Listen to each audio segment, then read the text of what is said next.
Ready? 3, 2, 1. Almost every type of crime is made more likely because of economic disenfranchisement, locking people out of jobs and locking them into a cycle of crime. This is the mechanism that OO chooses to ignore because they realize it is just logical and therefore they try to ignore it rather than deal with it. What I'm going to do in this speech is a few things. One, I'm going to talk about why information is actually often overused and under-effective in controlling and protecting people from crime. Secondly, why reoffending goes down, talking about some of the stuff that my partner says in clash with opening opposition. And finally, if I have time, some stuff on victims and their pain. Firstly then on some kind of miscellaneous responses to OO. They say this is not mutually exclusive because we can just have discrimination laws about criminals. This is just totally ineffective for two reasons. One, these people often have very little access to the justice system for two reasons. One, they just often don't have the funds and able to hold their employers accountable or hold someone accountable if they don't get an interview because they just can't, they're just like totally unable to do this. But I think secondly, even if they do have access to funds in order to hold people accountable, I think it's just difficult for those people to enter into the legal system that has put them behind prison. I don't think they're going to want to go to court and hold these people accountable. But I think secondly, and more importantly, it's not just about access to the legal system, but I think these laws are just easy to ignore because often these businesses are small. Often it's just, I went to an interview and they threw me out after half an hour of talking to me. They didn't seem to contemplate me. I think it's very easy for small businesses to get around this. I just don't think that does anything at all. I think these people still aren't able to access jobs. I think these people still therefore are locked into cycles of crime, something that OO refuses to respond to. I'm sure they probably will try it in DLO. I think that's a little bit mean. We won't get a chance to respond to it. They then say these criminals will convict more crimes when they know that people don't know about those crimes. I just think this is weird in that they got caught the first time when no one knows about it. So they can be caught. And a vast majority of studies indicate that the reasons why people commit crimes is not based on an assessment of time, but it's on likelihood of being caught. If you caught once, you understand that you're likely to be caught again. I think this means that I just don't think we ever get the analysis from opening opposition about how this information actually changes the rationale of why people are likely to be caught more. I think very few people use this. I think what we have is that parole exists, which means that for the time being afterwards, when they should be tracked, we're able to do that. But police often don't track specific convicts for years after because of insignificant resources. So I'm unclear how the mechanism comes about that these people feel like they're less likely to be caught. I don't think we get that. So I think you don't have people increasingly likely to commit crime. I think this clashes with what my partner says, which again, we don't really get much response to, about how reoffending goes down. I'll talk about that in a little bit later. They then say a really important thing is the police having access to knowledge to then be able to control crime in the future. The problem with this is that, as we say, the state has some access to information. I think this means that police are provided with metadata or data about the types of crime and where these things take place and the problems. But I think what they don't get is specific information that allows them to target individuals. I think this makes it far harder for them to carry out the acts that police sometimes do, but they're able to therefore protect people. I think government control the information they get and therefore give them information that provides a better protection for society rather than allowing police to use what information they can at their own will. Firstly then, on why danger is insignificant. One, I just don't think information is as important in preventing future crime as opening opposition say. They say that basically we all walk around knowing who, all the criminal past of all of our friends, but most of the time we don't have access to that information, particularly when it's in cases where you actually would need to protect someone. You often don't have access to that information on a daily basis. So most of the time, information does nothing in preventing future crimes. Secondly, I think often there is an over-reliance on this information when it is used. I think look at often when people use criminal background checks as indicators of total innocence and inability to do future crimes. I think often the act of having access to this information means that you don't put in relevant safeguarding to protect people from crimes. I think this looks like the fact that lots of people didn't put in enough safeguarding for children because they thought that a criminal background check was enough. I think in a world where you don't have access to this information, you significantly invest in safeguarding to protect people from people because we know that we can't access criminals. But I think that this also means that people who aren't criminals, vast majority of people who work with children, we also protect them from those too. Thirdly then, on why that's not a problem of danger, this danger only exists when they commit the crime again.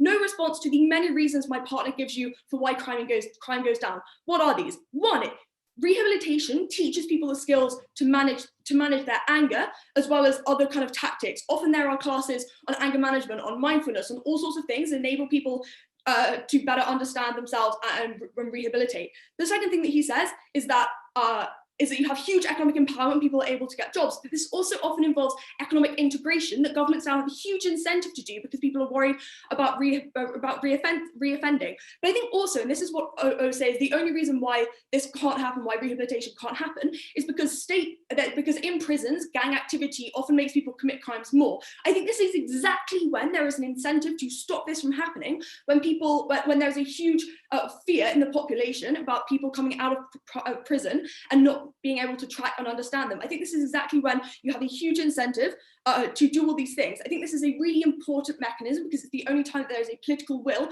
to treat prisoners with respect, because most of the time there isn't.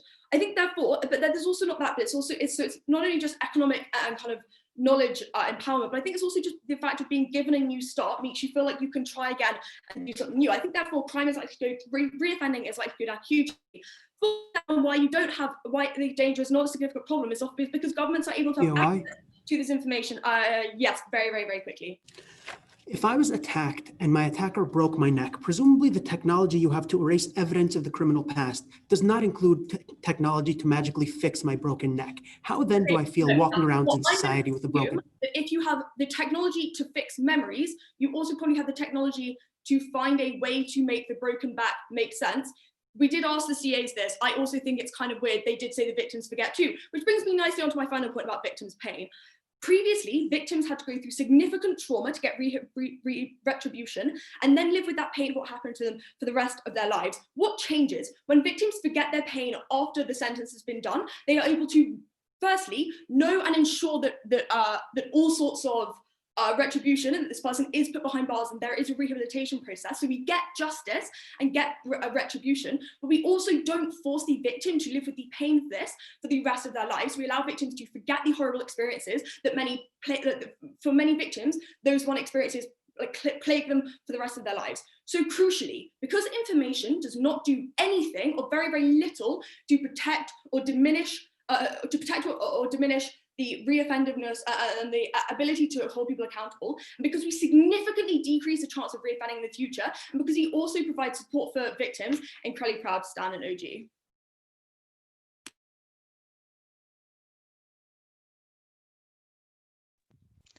I thank the speaker very much for their speech, and I'm happy to call upon the Deputy Leader of the Opposition to continue the debate. Hear, hear.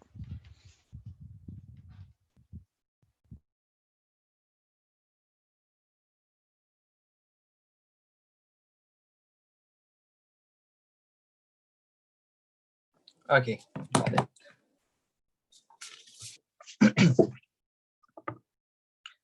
Panel, 3 simple things in my speech. First, I'll talk about recidivism. Secondly, I'll talk about public safety. And lastly, about victims. First, on recidivism.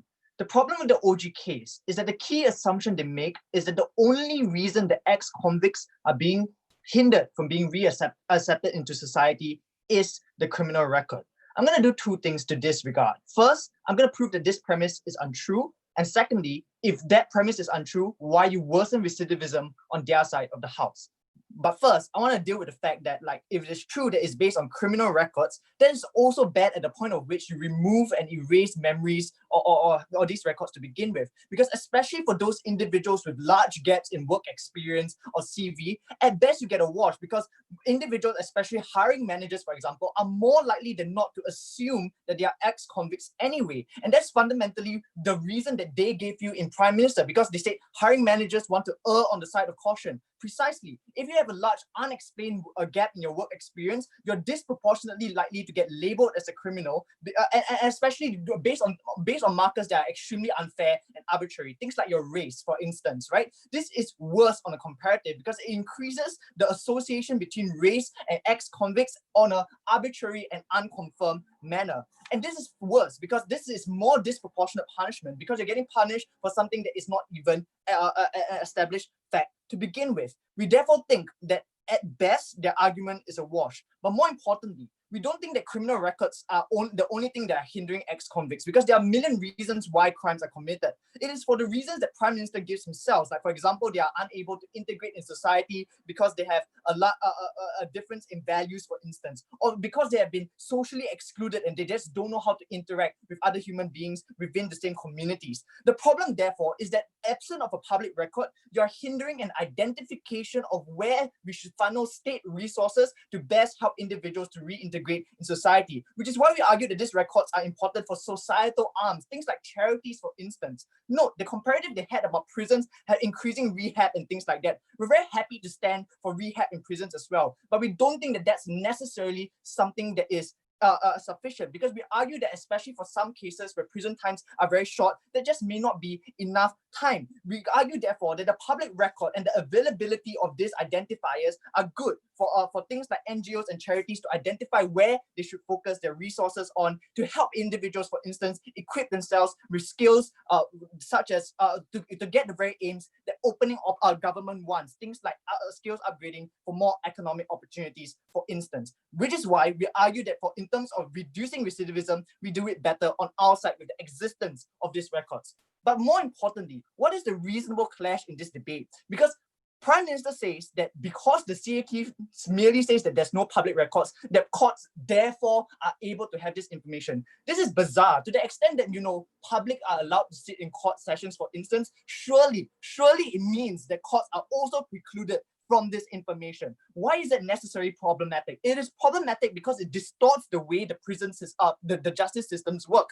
And here's where we put in an explanation of deterrence, because the deterrence only works insofar as it compounds the punishments that is enacted upon you when you recreate the crimes, which is why recidivism is again worse, because to the extent we will never have an existence of your criminal record, the kind of increase in punishments as a result of you reoffending also doesn't occur. And deterrence is key, because in terms of reducing the incentive for criminals to want to reoffend, we argue we do it better. More reasons why this is probably more likely to happen. Things like, for example, courts are part of the public domain. Things like juries and lawyers and the prosecutors are also no longer privy to this information. We think that the argument of deterrence was something that they needed to contend with. Their refusal to do it is why they lose this debate. More importantly, I think Murtaza told you about things like policing and enforcement. That is true. I mean, the DPM's response was to say this is good because it reduces targeting, but they refuse to engage with the fact that policing resources are often stretched, and therefore there needs to be some degree of focusing of resources in order to have the most effective policing system to begin with. More importantly, we argue that this is also unfair for convicts, even if we take them at their best. And the reason for that is because your erasure of your records also precludes you from being able to overturn on appeal the court's decisions, which means to say that once the court says that you have committed a crime, you're never ever going to be able to escape from that. More importantly, the second pillar, therefore, I have in my speech is talking about public safety. And this nicely clashes, because if they told us that the danger of recidivism is in fact a problem with more crime in society or more harm to society, then public safety is the paramount consideration in this debate. Why do we increase public safety? The first thing to note is that if you remove all society's memories of crimes, you also remove the pattern of crime trends, that information that is available to them in order to guard against crimes that is likely to be committed on them. So, for example, scams are targeted to specific communities such as older individuals, for instance. Or, for example, things like sexual assault is targeted at certain geographical areas. The ability for us to realize and identify those crime trends also increases public knowledge and therefore increases public safety, in the sense that you are no longer complacent and you're also able to take action, given that, like, for example, you cannot always depend on the police to protect you, to take action to protect yourself. So to the extent that public safety is a paramount consideration, we win on a consideration of safety. Before that, opening. In the status quo, there is no political will to fix the prison system.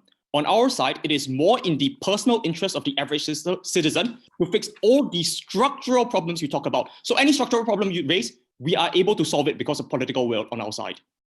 That is blatantly false, because First of all, we contest that you generate any public will because most people don't assume that they want to help criminals in the first place, even if it is true that they don't know who criminals are. I think that just worsens the kind of political apathy towards prisons, but also the trend towards liberalization and the recognition of how lousy our justice system is. For example, a widespread anger against the criminalization of drugs are indicators that people are very concerned about increasing rehab in prisons. More about, lastly, I want to talk about victims. They told us, look, it's good to reduce victim trauma, but the problem, therefore, is they never ever gave victims the choice of whether or not they wanted to remove this harm from them. To the extent that the technology to erase the memory exists on both sides of the house, what we stand for is victims' agency and choice to exercise the use of that technology. They took that away from victims. We thought that that's principally problematic. We're very, very proud to oppose.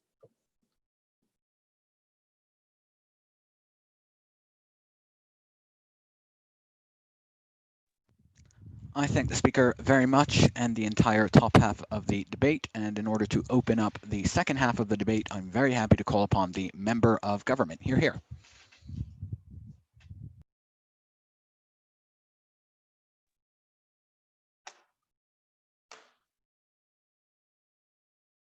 So the opening half talks about a rather minor part of this debate, which is the life of ex-convicts versus the deterrence effect. So even though we generally agree with the opening government that their lives are terrible, we're going to talk about a much broader impact, which is how this affects the victims, which is something the opening government spends quite literally around 20 seconds on a very vague description without any analysis and any impacts on that. So before I do that, let me just point out one thing. Even though we generally agree with the opening government, we do also agree with the opening opposition that a lot of these things that they claim could be solved otherwise by funding more prisons, etc. But we think that once you're a victim of a crime, there is absolutely nothing other than this mechanism that can help you. That is why this is the most important thing in this debate. So 3 things then why we think that victims are the most important in this debate. So firstly, notice that the state is an actor that has already left you alone. That is to say that once they offered you and told you they were likely going to protect you, they refused to give you protection once they allowed something like this to happen to you. That is why they owe you this pact, right? Secondly, victims have it the hardest, right? They always have the trauma that I'm going to talk about this in like 30 seconds, but they always have the trauma that never ceases to exist and their lives become hellish. Thirdly, no matter how tough the punishment on the criminal is, we still think that this is never enough for the victim, right? That is to say, no matter how long you stay in the prison, they never feel like that you got it enough, and they never feel like they got their agency over their lives back.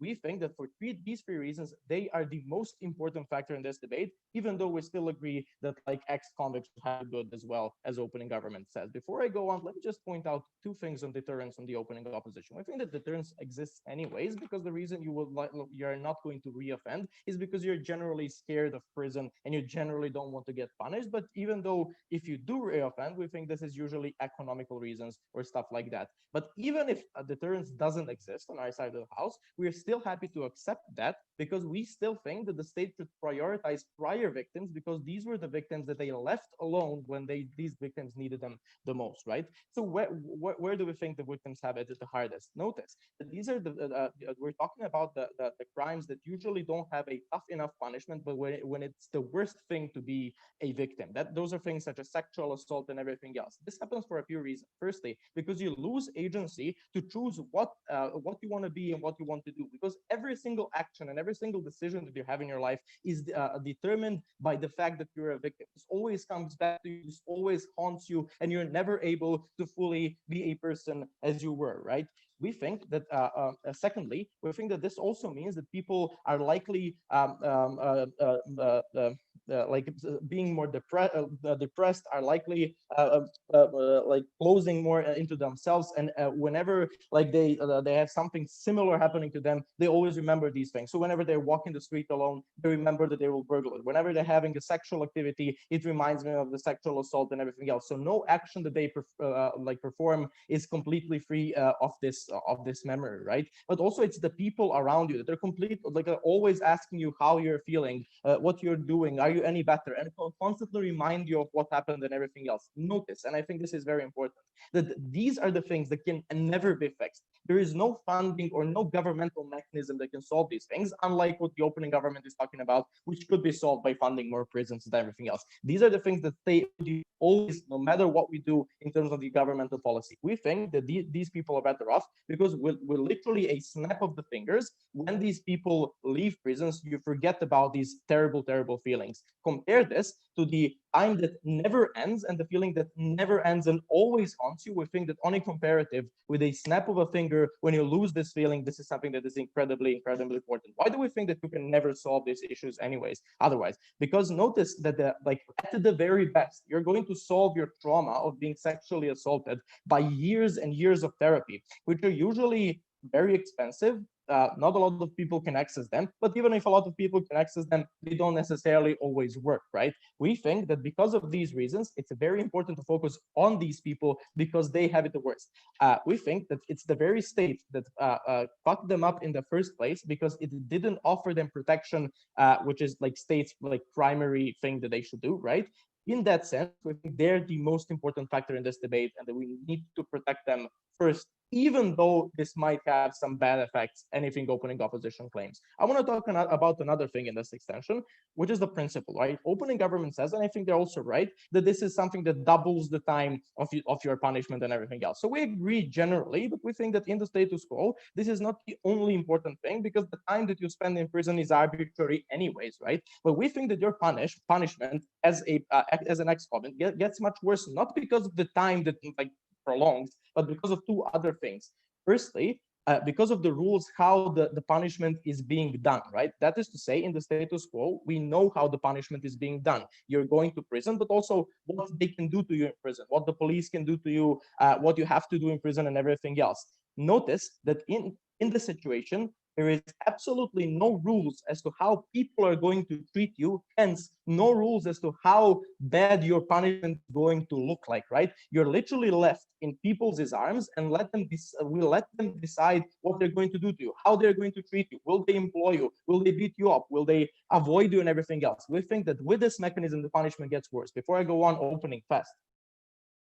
The victims of Holocaust will probably want people to know the kinds of crimes that were incurred on them so that we can stop them from happening in the future and recognize when they are happening. These things. Notice that these people stay in prison for like 20 years. That's when you know all of these things, right? And then once they leave the prison, you don't have this feeling anymore, which is on a comparative much better than having it like forever with you, right? And haunting you. I think this is the mechanism you have to defend, right? So the first thing, you're completely left in societal hands, and we let like general population decide what they want to do with you and how they want to treat you. I think this is much worse than in the status quo, when we believe that the way the system treats you is defined by the law. So what the government can do to you, what the prison can do to you, what the police can do to you. We think this is defined, whether on a comparative it's not, right? Secondly, we think we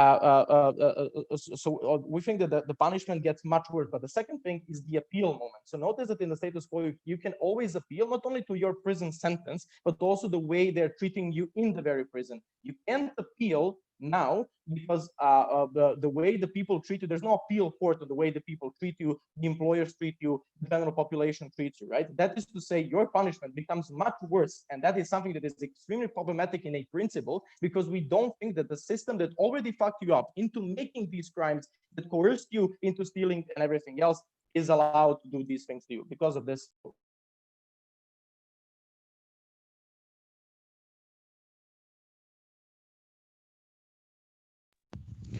I think the speaker very much